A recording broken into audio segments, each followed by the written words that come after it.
Gjoj historian që kërkon të qoj veprën reale, historinë e vërtetë të Shqipërisë, pra unë me këto po e mbyll. Më tepër konfliktet për Epirin, aq shumë të si sot që po flas. Urdhoni zoti Pingulli. Unë në ndryshim nga ju oratorët që jeni mësuar me këto, unë do të jem pak më skolastik dhe dhavojmë të skolasticizmin tim domethënë kështu. Libri Epiru Hodil Vulgo Albanian, Epiri ose sot Shqipëria, ka prekur temën më të ndjeshme albanologjike shqiptare. Gjithashtu, kjo vepër u kallëzon autodidaktëve të fushave albanologjike me ndjeshmëri të lartë patriotike, ndërgjegjësimin e plot për këtë vepër. Tërësia e lëndës së paraqitur në libër vërehet përmes temave të shumta të fushës historisë, politikës, religjionit, kulturës e tjerë. Profesor Ekrem Zenelaj, në nivelin e tij poliedrik, në të vërtet është zgjidhja e problemit, pasi jo vetëm është studius pasionant dhe atletar, por është dhe një rilindës i ri, i cili romantizmin e rilindësve të kohës e ka kthyer në një realizëm kritik. Ky njohës i kohërave moderne, ose rilindës i kohëve moderne, me punën studimore 25 vjeçare, siç e thatë dhe ju, ku e ka fillu punën universitare që në Prishtinë dhe e ka përfunduar në Vjenë me goxha certifikime, ku është në Universitetin e Vjenës ku ka marrë titullin doktor të shkencave juridike, ekspert i së drejtës së Unionit Evropian dhe në specializimin e dytë për doktoratur, ai mori të drejtën e studimit për historinë e mesjetës. Ky formim i plot, i shoqëruar me dashurinë e dheut, mundsoi profesor doktor Ekrem Zenelajn të botoj 13 vepra dinjitoze, 6 ekspozita të mbështetura nga një punë ulëmtuese në 20 bibliotekat më në zë të Europës dhe më tej.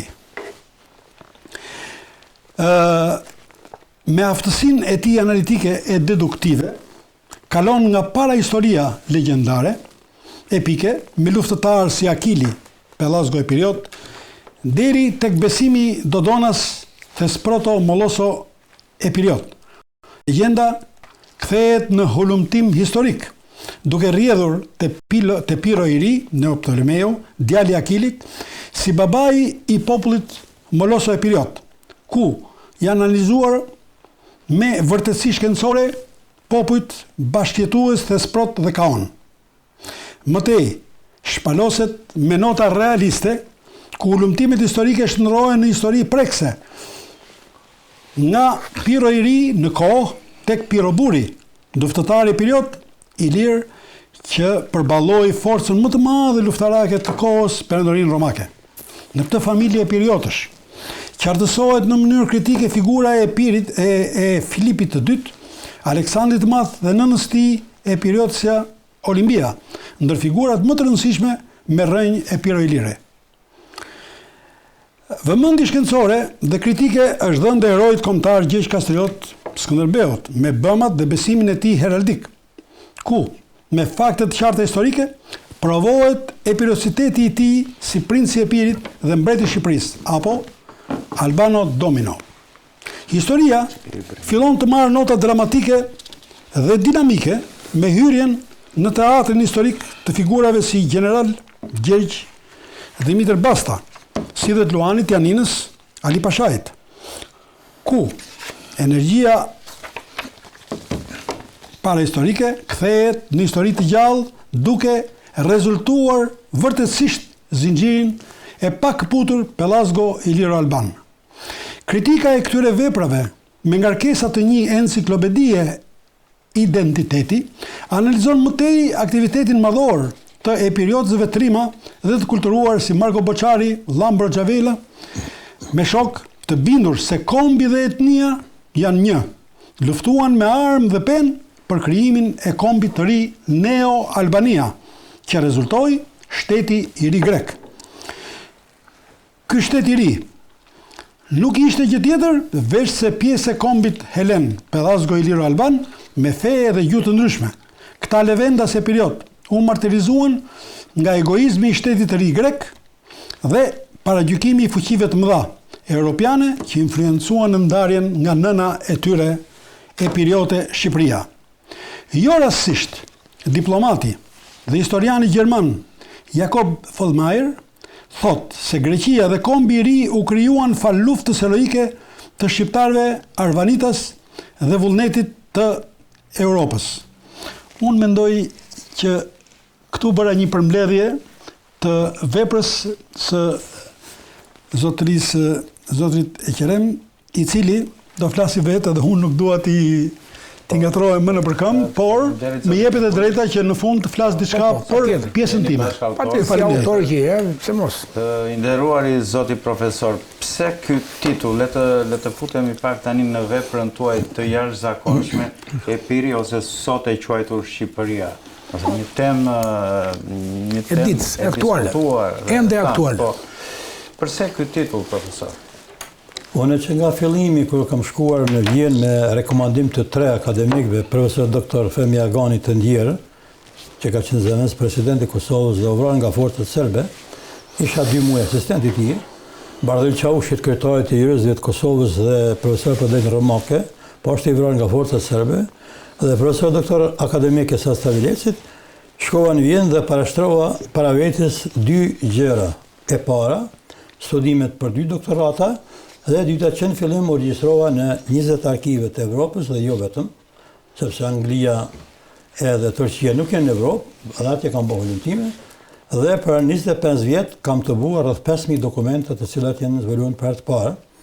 Dhe mirë tha edhe miku im dhe bashk autori doktor Stefan Pinguli, i cili tha se 13 vepra, me këto 2 të fundit që janë Papa Klementi edhe kjo, gjithë janë 15 vepra, dhe 16 anë botim, e cila është një enciklopedi në veti me 5 volume, 3900 faqe, dhe pret dorën e sponsorit për të botuar.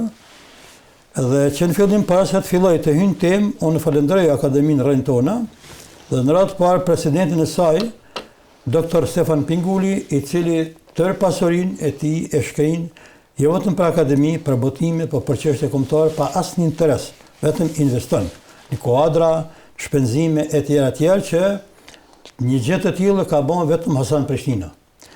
Pastaj falenderoj në mënyrë të jashtëzakonshme eruditin, gjeniun e gjitha lemive, sidomos çështës pellazge dhe shqiptare, albanologjike, docent, profesor, inxhinier Sazan Gurin, i cili e ka një fuqi të jashtëzakonshme hyjnore dhe e xhelozoj sepse në të tjerët jemi të fokusuar me një dimenzion, dhe aty natyrisht jemi të përgatitur, por zotin Sazan, në çfarëdo dimensioni që e shtin, ky është njeri i cili ja del Zot me kuptim, me domethënie, me elan, me vullnet që ta demontoj, ta argumentoj edhe të punoj për çështjen kombëtare pa u lodhur fare.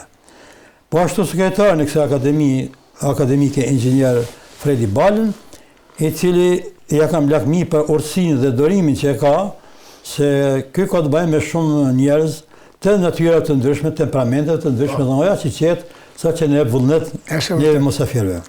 Tani po në temë kryesore, mu më ka interesuar që në fillim çështja e lashtësisë sonë. Dhe kjo lashtësi nuk mund të hulumtohet, me thonë të drejtën, pas studime serioze, pa bu antar i arkiva të vjetra të Evropës dhe jo vetëm, dhe pa një gjumë të huja, dhe unë e pata fatin dhe fatkesin sepse që 30 vjetë jetoj në shtetet huaj, por privilegjin e pata që si shteta si Austrisë të punoj me shumë autor shkencëtar të mëdhej, si që janë profesor dr. Peter Fischer, profesor dr. Leopold Auer, mësohet teoria e drejtës ndërkombëtare Fischer-Vedros, ata kanë pas mentor doktoratës parë dhe dytë. Pastaj Leopold Auer ka qenë drejtor general i arkivit monarkisë dhe tërë Austrisë. Pastaj kam pas edhe këshilltarët e mirë për arkive, se nuk kem gjeni mi ditë gjitha. Nëse s'jam arkeolog, unë jam konsultuar me arkeolog, me mitolog, me paleontolog, me antropolog, me etnospolog, me keltolog, dhe këto ma kam dhënë një fuqi së bashku me dokumentat që atë që e tham të jetë e argumentuar. shkencërisht. Dhe nuk ka asnjë shkencë gjermane që e ka refuzu, por i kam bile 5 vetë recenzent të libra, sigurisht që kam për këtë libër zotin docent Sazan Gurin, e kam profesor dr. Bejm Goshen, edhe profesor dr. Mohamed Malin, ndërsa kisha fatin që të kem bashkëpunëtor dhe bashkëautor inxhinier dr. Stefan Pingullin. Çështja më me rëndësi për Epirin nuk mund të anashkalohet pa dal pak shkurtimisht të çështja Pellazgje. Po kush ishin Pellazgjet? Shpesh ka kundërshtime, jo kanë qenë parton, jo nuk kanë qenë parton. Unë bazona në literaturën gjermane, literaturën austriake, franceze dhe italiane, dhe në arkivet e vjetra. Nëse ata e thojnë gabim, unë e pa e thamë ashtu. Por kryesori i citoj, i përpunoj dhe bazohen në ato arkive që janë gjithsej 20 arkive. Dhe Pellazgjet qendrën e kanë pas në Dodon, që të cilën nuk do të flas tani për tani, por ka domethënie të ndryshme, për shembull marrëm vetëm Georg von Hahn, i cili ka qenë konzull i gjermanëve, i prusëve në të kohë dhe Austrisë për 15 vjet, e ka studiu çështën shqiptare në veprën e tij Albanezische Studien,